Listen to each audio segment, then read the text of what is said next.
What's up, guys? Welcome back to my channel. If you don't know me, it's your girl Mo Yang, and today I wanted to do a video for the baddies who got a coochie. You don't gotta be a girl to have a coochie. This video is all inclusive. It's for anybody who has a coochie. With that being said, this channel, this comment section, this area is a safe space for brown and black queer folk. So if you have a problem or an issue with me saying that whoever has a coochie, as opposed to just saying this video is for women who have coochies because only women have coochies, shut up, because no one really cares about your opinion.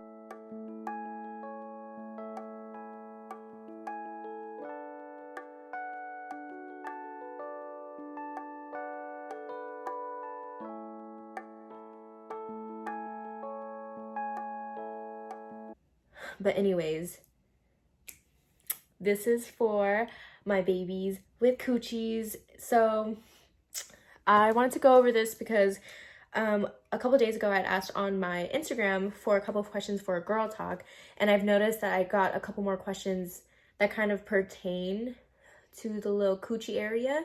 So I wanted to go over a couple of things that I've learned and to go over with you guys, just because I've actually learned now that I'm 23 that a lot of people didn't actually have any kind of talk with their parents.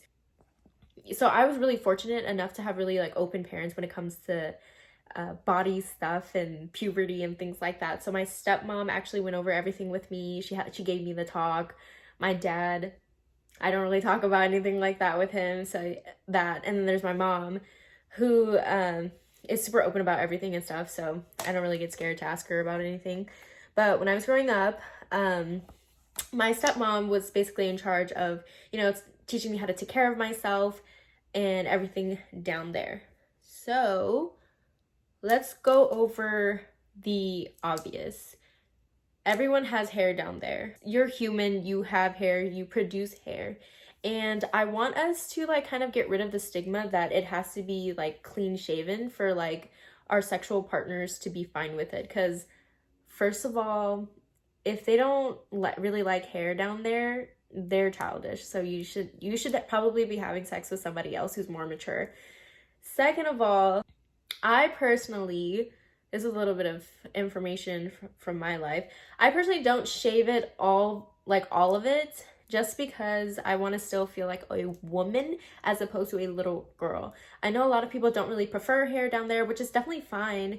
You do whatever makes you feel comfortable, because I know a lot of people feel really uncomfortable with a lot of hair down there. I'm Latina, so my hair is really thick and just really annoying and coarse. So I try to keep it tamed and minimal, but I try not to shave it too much just because I still want to feel like a woman. I want my partner to know that he's with a woman as opposed to a little girl. But that's just me. Second of all, every coochie got a smell to it. It's not a bad smell. It's I don't know, a normal smell. And I want people to know that it's okay to have a smell down there. You should be having a smell down there. Your coochie really shouldn't be smelling like perfume or roses, because honestly that throws off your pH levels, and it actually can get really it can get worse. You can get a yeast infection, you can get a stinky coochie, even though it's smells good at the time. It can not be really quick. It can cause a lot of irritation down there. So it's okay to have a smell. However, I know that there are times where it can be a little too smelly down there, just because sometimes I live in Southern California, and I live in a part of Southern California where it's extremely hot. If you have a coochie, it sweats down there too, and it's musty and it's horrible and it's gross, and you just feel so disgusted with yourself and you just want to go take a shower. When I was growing up, I was taught by my stepmom and a doctor as well that all you really need to clean yourself, your vulva, the area where everything is, your labias and your vagina, it only requires water. So I would just grab water and then rinse it out, make sure I got everything, and then I'd be done. And that had worked for me for a really long time, obviously going through puberty and growing up. But as of like 2 years now, I think, I felt like I needed a little bit of extra help just because something was just like a little off for me. Like, it didn't smell like horrible, but it was just like, it smelled like a little too funky after like a day of work and sweat and stuff, and like water just like was not cutting in. So I ended up getting Honeypot. Oh my god, can you even see it? Okay, so I ended up getting Honeypot, the normal, original, not flavor, I was about to say flavor, gross. The original scent. So they do have a sensitive one, and then they have the normal one.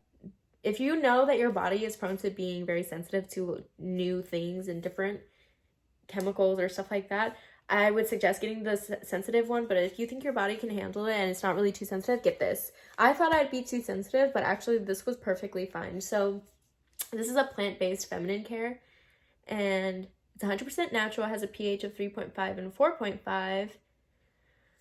It's cruelty-free and sulfate-free, and it is Black owned. So support, please. We love Black owned businesses over here. It has the lavender, vinegar, and coconut kind of smell to it. It's not like a artificial smell. It's more of a like raw smell, if that makes sense. Like a raw lavender, vinegar, coconut. Like it smells really healthy.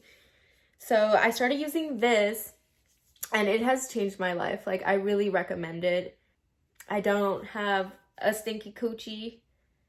I feel fresh. I use this every time I take a shower and stuff. All you need is your hand. You don't need a loofah or anything, because I feel like it's a little too rough for everything down there. So use this. They also have wipes, and I would take the wipes like to go if I wasn't gonna be home for like more than 12 hours, and I still wanted to stay a little fresh, and I knew like the place that we were going, I was gonna be hot and sweaty and stuff. I would take it with me and like wipe myself in the bathroom to freshen myself up. So that was really helpful. They also have pads. My roommate was telling me how they have pads, and it's kind of infused with lavender and a couple other things that help you with your cramps. So I do suggest trying those out. I tried them and I really loved them. I tried the tampons. They're awesome. It's a really good company, so I really recommend. Second, now if we're still talking about like the smell of it, let's go, I guess, to the taste of it. You should be grown if you're watching this. If you're not grown, please skip forward. So everybody, of course, has heard that if you want your coochie to taste amazing and immaculate, you need to eat pineapple. Wrong. You need to be drinking water. You need to be drinking water, and you need to be drinking water. You need to make sure you're clean down there. Like, you use this. You make sure you're clean down there. You need to be eating all types of fruits. Pineapples for sure do help. I can't lie about that. It does help. But a lot of people don't know that cranberry actually also helps down there as well, cranberry juice. So what I like to do, I thought I was so smart. I would drink some cranberry juice, the ocean spray, with a little bit of pineapple, the pineapple together, and I was like, ooh, this is about to be immaculate. So yes, definitely do that. Do not skip out on the cranberry. Make sure you're drinking your water. Also, make sure that you are kind of monitoring the amount of animal byproducts that you're eating. I didn't know this, but you know how like we always make fun of guys, or we try to stay away from guys that have like a really bad diet of like just eating out, having hamburgers and meat all the time, and just having sodies and no water. Like, they're disgusting. Like, we know that their stuff is gross, and we're not allowing this to enter our temple. No, it's disgusting. And it's the same way with like women or people with coochies too. You need to take care of your diet. You need to take care of yourself. You need to monitor what you put into your body so you can be great everywhere else. So just like, you know, eating healthy and stuff will kind of keep you healthy in other parts. That applies to your coochie as well. Your coochie is a part of your body, so please take care of it. Yes. Also, I kind of want to touch bases on the coochie and how coochie has a uterus, and every month we have a period. Yes. having a period actually sucks ass. Like, it really does. I did not ask to have a period. I do not want kids right now. But I must suffer every week. And I don't know why. If you believe in the whole Eve story, everyone knows we have hands for her, but whatever. That is neither here nor there. Anyways, let's also go over the stigma that you don't need to wear tampons to take care of your period. Like, not everybody feels comfortable wearing a tampon. People want to wear pads, and that's perfectly fine. I don't know why that has to be your business or why that bothers you so much. Like, great, you don't like wearing pads. Cool, good for you. But the next person, like, probably feels uncomfortable with tampons and wants to wear a pad. So, babies, if you got a coochie, please be mindful and be nice to other people who have coochies when it comes to tampons and pads and that whole thing, because not everybody feels the same way as you do. And of course, if we're all struggling with this period and having a coochie, we need to be there for each other. Like, I don't know what the issue is still, but we need to be there for each other. Next thing I want to go over is this super awesome brand. This kind of has to do with like menstrual cups. If you don't know what a menstrual cup is, it is a cup that you can put into your vagina, and it captures all of the blood, the uterine lining, and then at the end of the day, when you're ready, you squeeze it out and you pour it into the toilet. You rinse it, wash it, and put it back in. A lot of people would think that's absolutely disgusting. I did too. But when I used it, it was absolutely amazing. Like, I'm a really big supporter of menstrual cups. A couple people have them, the Diva cup and the Flex brand. They are really useful. They're really good for the environment because you get to reuse them. And also, you don't get toxic shock syndrome like from tampons. You can wear this for up to like 10 to 12 hours, I think, and you'll be good. And you just have to rinse it out, dump it out, and then you're good. I used the Flex disc. So this one is not a reusable one. It is a disposable one. So it is a round disc, and it's basically the same thing as the cup. It has the capacity of 3 super tampons. You get to wear it for 12 hours. So that means if you're using this for longer, that means you're using less tampons, basically. It's still waste, you know, you're still adding to the trash, to the environment, but it's less. So there's that. And it's really comfortable. A lot of people are gonna be like, how the freak do I put this in my cooter, in my vagina? You can. I don't want to open it because I don't want to waste it. I think it's my last one. And these are low-key expensive. I think they're like $20 for like a pack of 12. I could be wrong, but I know that they are kind of pricey and I only use them when I really need to. So, you take this disc, you make sure your hands are clean. If you just freaking touch the doorknob and you're about to touch your coochie, do not do that. You're putting germs into your coochie. I hate when people do that. Like, nowadays, I wash my hands before I even use the restroom, and then I use the restroom, and then I wash my hands again. I definitely recommend, just because you're touching things, you touch the door or whatever, and then you're touching yourself. I just think it's really gross to me, but that's just something I think about. So anyways, with clean hands, you're supposed to squeeze this like that. So it's flat like that, and then you like, so say this is your vagina. So this, you squeeze it in and it's gonna go in. So now I'm just showing you what the inside of it is. So it's in, you push it all the way in, and then you're gonna start lifting up. You're gonna start lifting it up. So now this is your vaginal canal, and this is already in it. So now it's kind of, see how it's kind of like blocking the entryway? That's because it's gonna catch everything. And there's a plastic baggie basically in it, and it's gonna catch all of it. And this, the border is supposed to make sure it's like airtight. and stuff. So nothing can go in and nothing can go out. So you can use this if you don't want to use a tampon, you know, if you want to be a little bit more safe, last longer. Also, you can use this when you want to be a little risque, a little frisky, doing a little dance.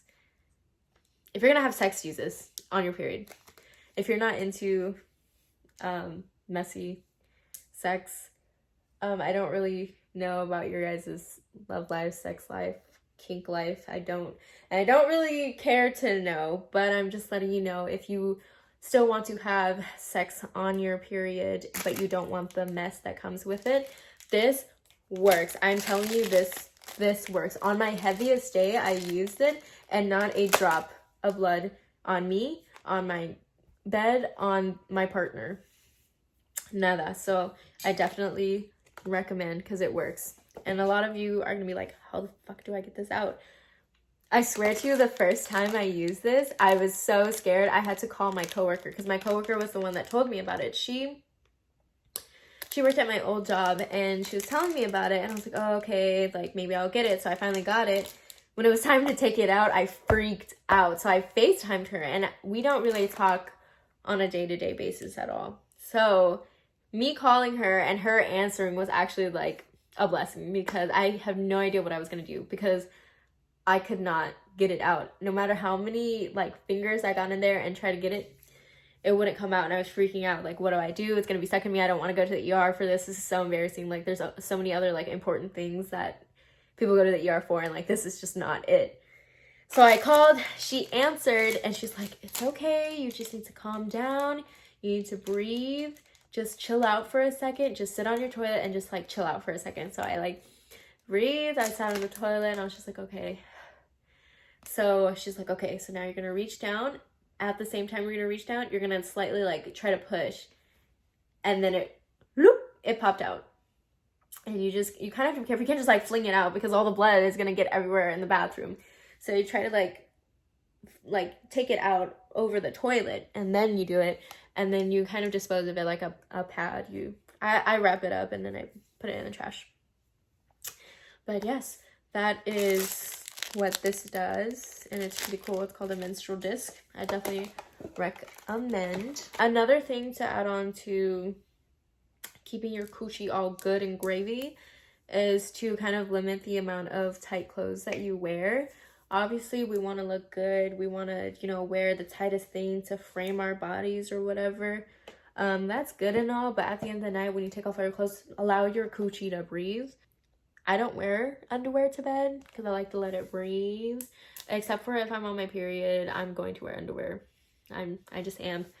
But I don't really like underwear. I just feel like underwear doesn't allow my coochie to breathe. Like, I just feel so tight and like itchy, or just like, I don't know, it's just too much for me. So I feel like the older I've gotten, I don't really like to wear underwear. But of course I still wear underwear out in public, because nobody's about to catch me slipping like at all. But I hope you guys learned a few things about your coochie, about how to keep it good and clean. Let me know in the comments if you guys have any other suggestions for me, or if you think I'm wrong. I'm really not a doctor, so you honestly don't have to listen to me, but this is just my experience and how I've kept myself good. So hopefully you guys liked it, and you guys can subscribe. I will see you guys in my next video. Bye.